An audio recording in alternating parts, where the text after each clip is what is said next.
La seconde partie de notre débat consacrée ce soir à la situation en Ukraine. Je vous le disais, le chef de la diplomatie française, allemande et polonaise sont actuellement à Kiev pour tenter de trouver une sortie de crise. D'après le Premier ministre polonais, eh bien, il tente de mettre en place un document de sortie de crise et qui prévoirait peut-être des élections anticipées. Pendant ce temps, à Bruxelles, et on va en reparler dans un instant, les Européens ont décidé de sanctions et notamment une interdiction de visa, mais également gel des avoirs pour ceux qui ont du sang sur les mains. Je vous propose d'écouter la chef de la diplomatie européenne, Catherine Ashton. Nous envisageons des sanctions ciblées. Nous sommes aussi d'accord pour suspendre les licences d'exportation pour le matériel qui peut être utilisé pour la répression. Nous demandons aux instances du Conseil de l'Europe de se lancer immédiatement dans ces préparatifs. La mise en œuvre de ces sanctions aura lieu en fonction des développements en Ukraine. Nous continuons de travailler étroitement avec la communauté internationale et nous recherchons une solution durable et inclusive. Annick Billebrand, tout d'abord une réaction. Si en effet on s'achemine vers des élections anticipées, vous serez satisfaite ? Partiellement satisfaite parce que j'ai déjà été observateur international en 2010 et tout est joué avant les élections. La corruption est totale. Les gens sont achetés, on leur promet des factures d'électricité gratuites, on leur donne 20 ou 30 euros avec promesse de faire voir, de montrer le talon de leur bulletin de vote. Alors, des élections anticipées, si ce sont réellement de vraies élections sans corruption, si les gens peuvent voter librement, ne pas être achetés. Et concernant maintenant les sanctions que vont mettre en place les Européens, à savoir une interdiction de visa et gel des avoirs. Oui, il a fallu qu'il y ait pratiquement 100 morts, parce que je pense que 60, c'est peut-être très juste, pour que l'Europe réagisse. Vous avez un goût amer un peu vis-à-vis des Européens. Oui. Vous pensez qu'ils auraient dû agir plus rapidement ? Bien sûr. Bien sûr. Ils vous ont lâché un peu ? Oui, surtout vu l'attitude de la Russie qui n'a jamais rien lâché. Et qui, on le sait bien... Même. Pardon. 15 milliards pour des bons du trésor ukrainien que personne ne voudrait. Oui, excusez-moi. Et on sait très bien que Poutine a dit que la plus grande catastrophe du XXe siècle était le démantèlement donc de cette URSS. Et Poutine ne veut pas lâcher l'Ukraine. Et quand j'entends que c'est l'Europe qui doit payer, qui doit donner de l'argent pour que l'Ukraine rembourse la Russie, mais qui doit de l'argent à qui ? Qui pille l'Ukraine depuis 3 siècles ? Je me le demande.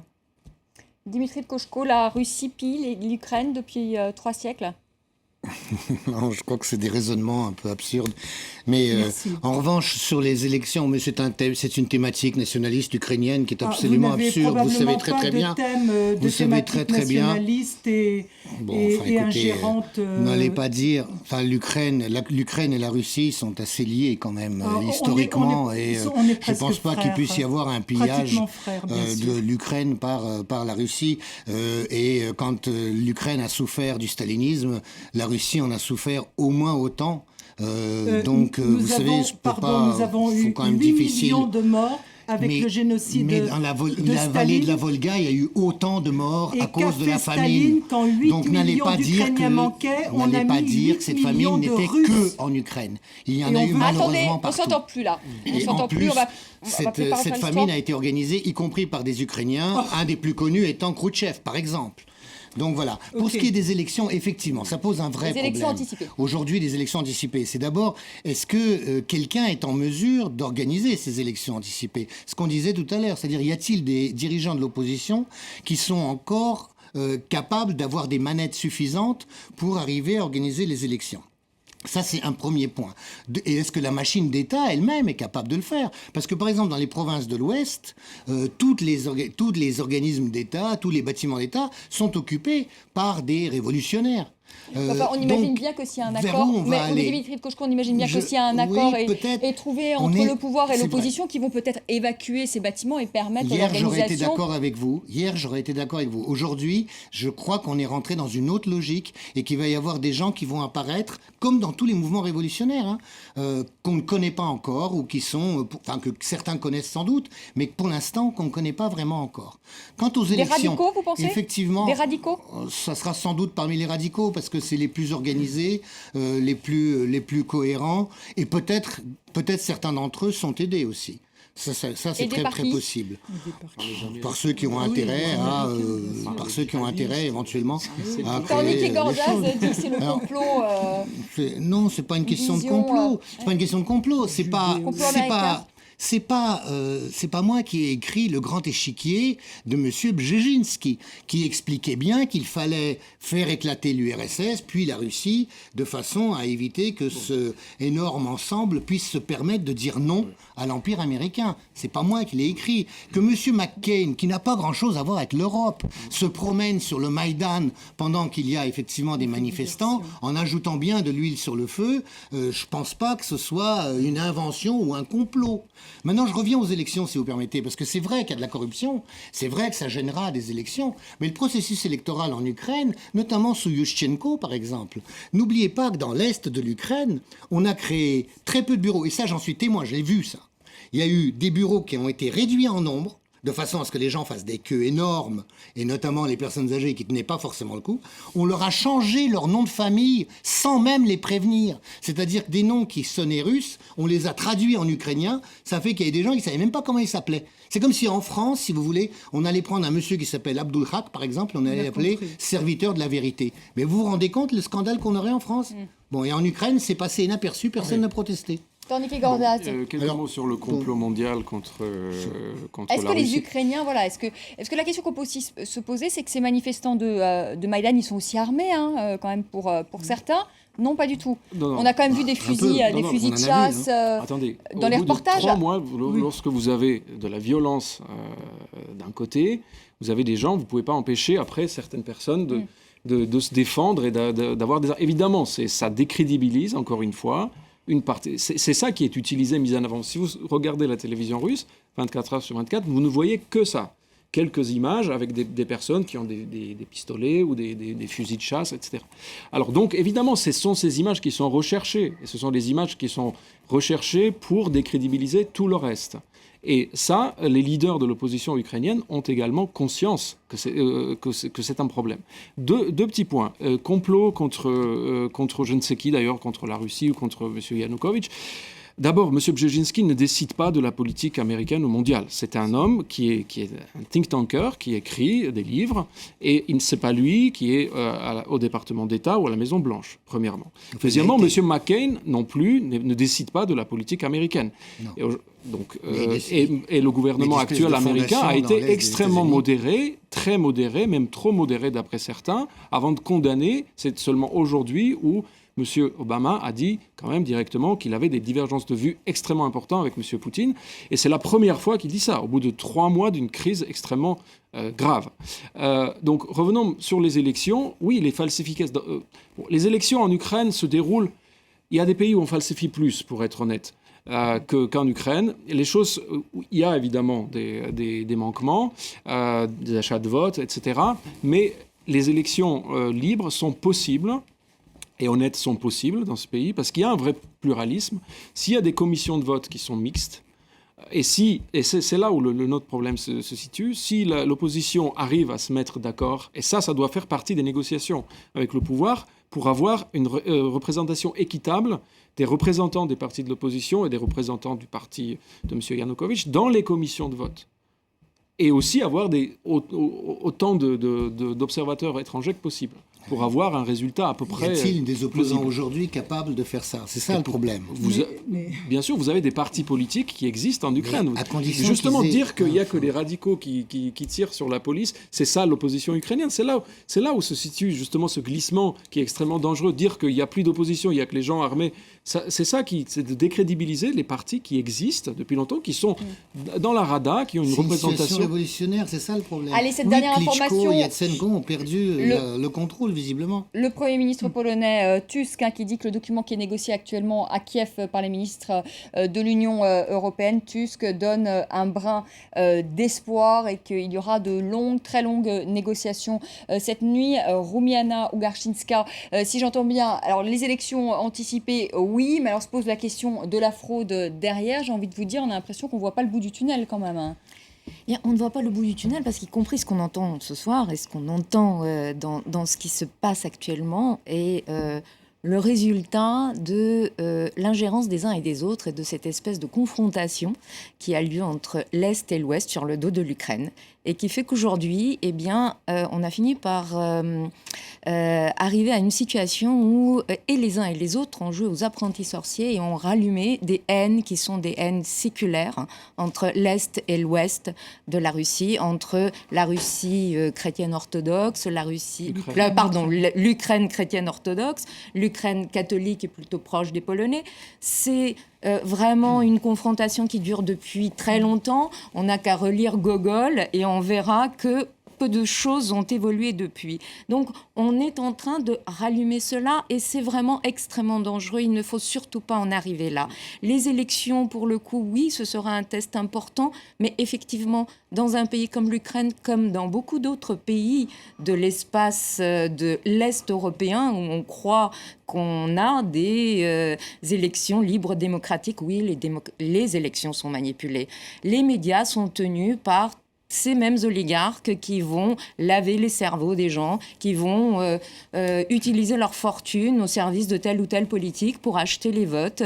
Et effectivement, ce sera un processus extrêmement compliqué à contrôler. Et une fois encore, si on continue de part et d'autre avec des répliques comme M. Poutine qui dit « je ne veux pas d'un État sur lequel on s'essuie les pieds », et de l'autre côté, Madame Nuland qui dit « fuck l'Union européenne », on n'arrivera pas loin et la radicalisation sera présente. On va l'écouter, si vous le voulez bien, le Premier ministre russe Dmitry Medvedev. Nous allons bien sûr poursuivre la coopération avec nos partenaires ukrainiens dans tous les domaines sur lesquels nous nous sommes mis d'accord. Nous essaierons de tout faire pour réaliser ce qui leur a été promis. Dans le même temps, il faut que nos partenaires aient du tonus, que le pouvoir en exercice en Ukraine soit légitime et efficace, et qu'on ne s'essuie pas les pieds dessus comme sur une serpillière. C'est ce que vous disiez, hein, Rumiana Ugarszynska. Oui, ce n'est pas possible de tenir ce genre de langage, effectivement.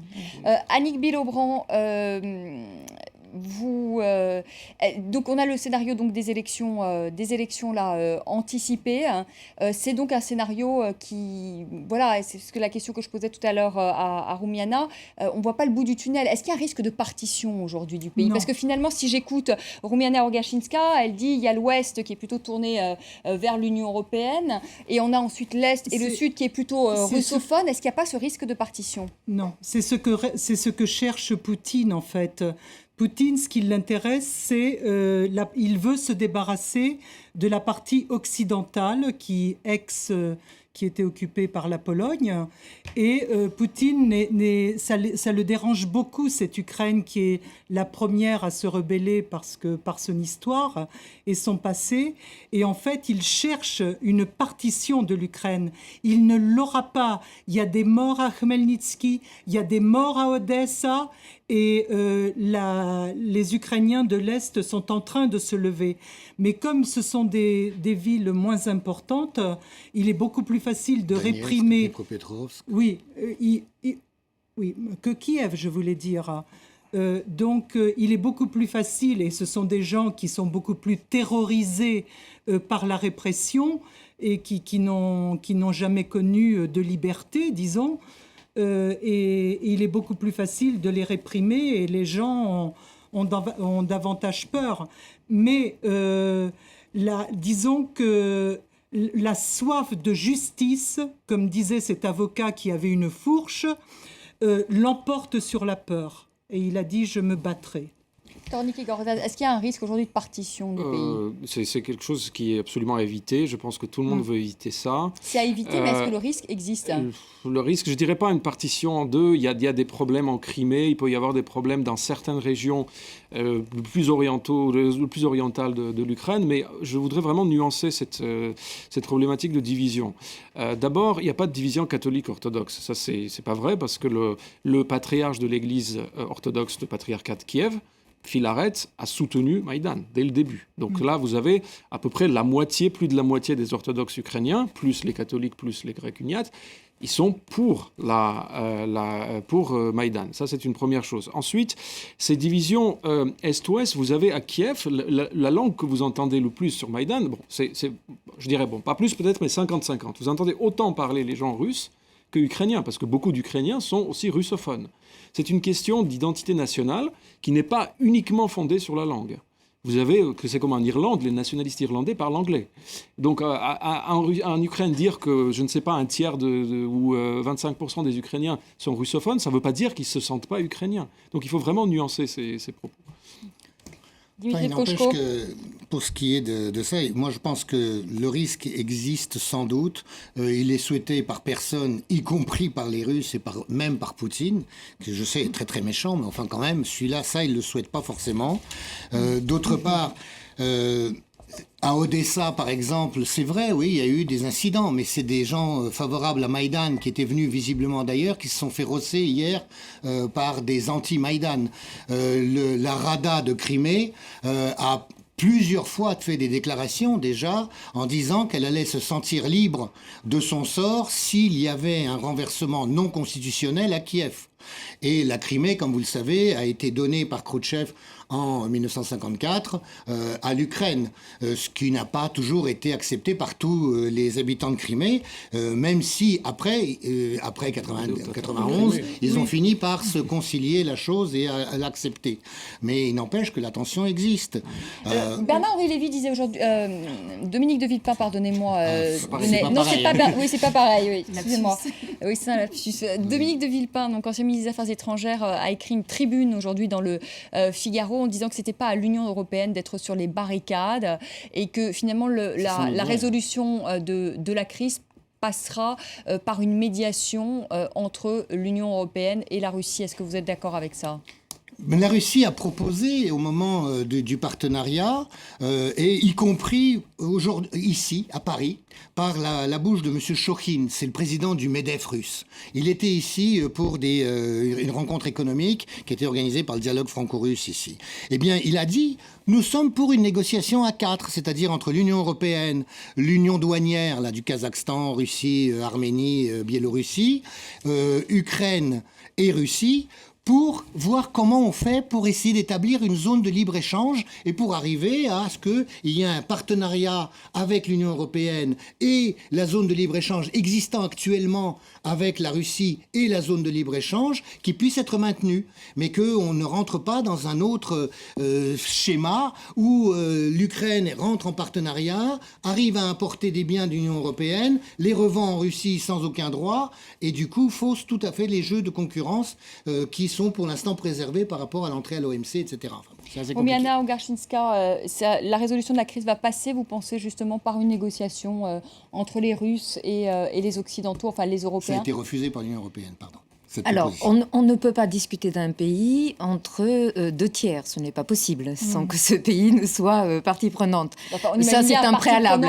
Avec un représentant russe et des représentants Après, européens. si vous voulez, l'Ukraine étant tout de même dans un territoire un peu de transition entre la Russie et la sphère d'influence russe et l'Union européenne, oui, ce sont deux parties qui sont concernées. Donc, à partir du moment où l'Ukraine est également dépendante financièrement, économiquement de la Russie, il y a une dette importante de l'Ukraine vis-à-vis de la Russie, il faudra aussi passer par des négociations qui vont concerner Moscou. C'est inévitable, c'est la voie de la raison, en se disant toutefois que peut-être qu'en négociant tous autour d'une table, on finira par moins radicaliser la situation. Tornike Gorgaz, un mot, parce que je vais encore les poser une question à Annick négociations sont Villebrandt. souhaitables de toute façon toujours, mais il ne faudrait pas mettre sur le même pied d'égalité l'ingérence. J'entends ici l'ingérence russe d'un côté, l'ingérence européenne. Je suis désolé, personne n'a forcé l'Ukraine de négocier avec l'Union. C'est pas l'Union européenne qui a forcé l'Ukraine de négocier l'accord d'association, l'accord de libre-échange. Ça a été le choix de l'Ukraine. Personne ne dit ça. Oui, donc quand on parle de l'ingérence, quand vous parlez... Non, mais je ne dis pas que vous dites ça, mais c'est juste pour éviter l'amalgame. Quand vous parlez aux Ukrainiens sur l'ingérence, soi-disant, de l'Union européenne, ils disent non, il n'y a pas eu assez de l'Union européenne. Ils ne disent pas que l'Union européenne veut nous attirer de tout. Ça, c'est la grille de lecture qui prévaut à Moscou de dire que c'est Mme Merkel qui est responsable, on a entendu de la part de quelques députés russes. Il n'y a pas d'ingérence européenne. Je dirais qu'au contraire, par contre, il y a l'ingérence de l'autre côté, ça on peut le dire. Un défaut d'Europe vis-à-vis et de présence d'Europe. Et quand Mme Ashton vient à Kiev, le fait qu'elle propose uniquement comme solution le FMI, c'est vrai que c'est un petit peu en retrait et bien en deçà de ce dont aurait besoin l'Ukraine comme soutien de la part de l'Union européenne, parce que les Ukrainiens se sentent européens et il faut que l'Union européenne le marque d'une autre façon. Et ils le sont. Et il faut qu'ils le marquent d'une autre façon. Donc oui, évidemment, la négociation est le seul moyen possible. Après, encore une fois, le discours ferme des deux côtés, ça entraîne la radicalisation et il est à éviter. Annie Legrand, vous disiez que vous aviez été déçue quand même par l'attitude de l'Union européenne au début de cette émission, parce que cette contestation, je le rappelle, elle dure maintenant depuis 3 mois. On parlait de Bernard-Henri Lévy tout à l'heure. Il a appelé le CIO à faire une grève des Jeux pour les athlètes français, justement en protestation du sang qui coule. Est-ce que vous trouvez que ça aurait été justement une bonne initiative, une initiative forte, parce qu'on sait que Vladimir Poutine est très attaché finalement à ces Jeux de Sochi qui ont lieu en ce moment même? Je pense qu'il ne faut pas priver le monde de ce spectacle, puisqu'il y a des millions, peut-être des milliards, je ne sais pas, de personnes qui regardent ces Jeux olympiques. Mais je pense que les athlètes on devrait énumérer et que faire la cérémonie, et que les athlètes devraient refuser ces médailles sanglantes. Allez, cette toute dernière information, parce qu'on vit ces événements évidemment en direct, pour vous dire que le Premier ministre polonais Donald Tusk annonce ce soir que le président Yanukovych serait d'accord pour des élections anticipées en 2014. Mais si je vous ai bien entendu tous, ça serait un premier pas. Reste encore à savoir si ces élections seront libres et transparentes.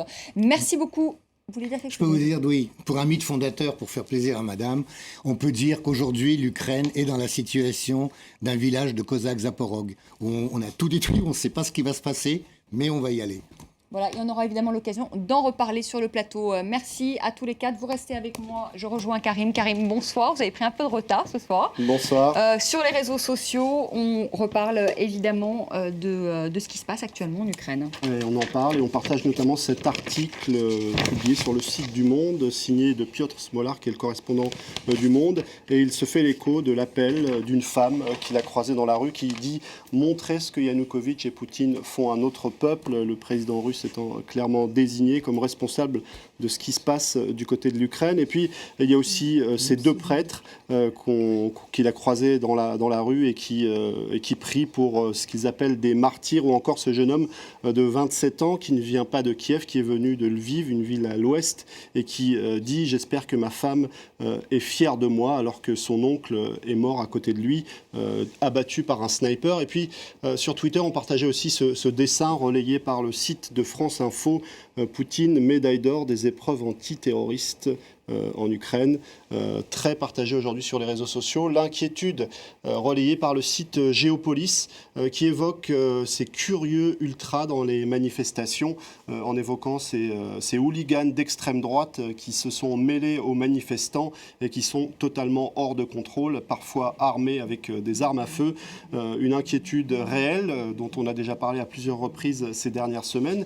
Des hooligans qu'on connaît parce qu'ils étaient présents lors de l'Euro 2012, je crois que c'était Ukraine et Pologne qui organisaient ça, et il s'était fait déjà remarquer à l'époque, et certains médias ironisent aujourd'hui. C'est le cas de Radio Free Europe, un média qui est financé par les États-Unis et qui souligne que, en quelque sorte, ils veulent se presque se refaire une virginité, ces hooligans qui participent à ces violences. Et beaucoup d'éditorialistes imaginent déjà la guerre civile, carrément. Alors c'est le titre d'un article du côté de Courrier International, vers la guerre civile, point d'interrogation. Un article qui évoque le chaos qui a lieu en ce moment et qui cite un certain nombre de médias, comme celui-ci, un média russe qui s'appelle Komsomolska Pravda, je ne sais pas si je l'ai bien prononcé, mais en tout cas, qui évoque le paradoxe qu'il y a du côté de Yanukovych. D'un côté, il appelle l'opposition à finalement mettre fin à ces violences et en même temps à participer à une issue pacifique. Et en même temps, il évoque aussi un coup d'État. Et puis, je vais vous montrer aussi cet article de Slate qui désigne encore Vladimir Poutine, qui aurait une longueur d'avance en voulant imposer son projet de diviser l'Ukraine en un État fédéral, ce qui n'est pas forcément tout à fait plausible. Certains éditorialistes soulignent qu'on n'a pas affaire à deux blocs. L'Ukraine, eh bien, les positions et les opinions des citoyens sont très partagées. On ne va pas faire des déplacements de population pour faire un État fédéral. Merci beaucoup, Karim. Merci à tous les quatre d'avoir participé à ce débat. Merci à vous de l'avoir suivi. Et on se quitte évidemment ce soir encore sur ces images en direct de la place de l'Indépendance à Kiev, où règne toujours un calme précaire après une matinée de violence qui aurait fait plus de 60 morts selon les services médicaux de l'opposition. Très belle soirée. À demain, 18h. L'info continue sur France 24.